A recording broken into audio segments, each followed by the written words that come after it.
জুলাই গণঅভ্যুত্থানে শহীদদের স্মরণে চট্টগ্রাম জেলা আইনজীবী সমিতির উদ্যোগে এক আলোচনা সভা অনুষ্ঠিত হয়েছে।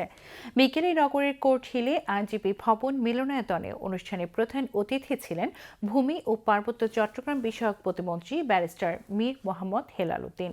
তিনি বলেন, শেখ হাসিনার শাসনামলে সংঘটিত গুম, খুন এবং বিএনপির নেতাকর্মীদের বিরুদ্ধে হামলা ও মামলাসহ সকল অপরাধের বিচার নিশ্চিত করা হবে। প্রতিমন্ত্রী বলেন, বিচারিক প্রক্রিয়ার মাধ্যমে সংশ্লিষ্টদের আইনের আওতায় এনে শাস্তি নিশ্চিত করা হবে। জেলা আইনজীবী সমিতির সভাপতি তারিক আহমেদের সভাপতিত্বে এবং সহ সাধারণ সম্পাদক মোহাম্মদ নজরুল ইসলামের সঞ্চালনায় অন্যান্যের মধ্যে সংসদ সদস্য আবু সুফিয়ান, সমিতির সাধারণ সম্পাদক মোহাম্মদ মঈনুদ্দিন সহ আইনজীবী নেতৃবৃন্দ বক্তব্য রাখেন। দলের সকল অঙ্গ সহযোগী সংগঠন রাজপথে গুপ্ত না থেকে এই স্বৈরাচারিণীকে মোকাবেলা করেছে।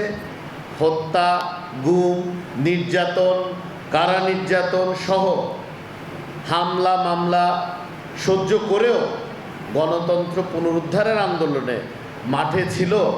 এরকম একজন কর্মী বেঁচে থাকতেও ওই দুঃস্বপ্ন বাংলাদেশে সফল হবে না।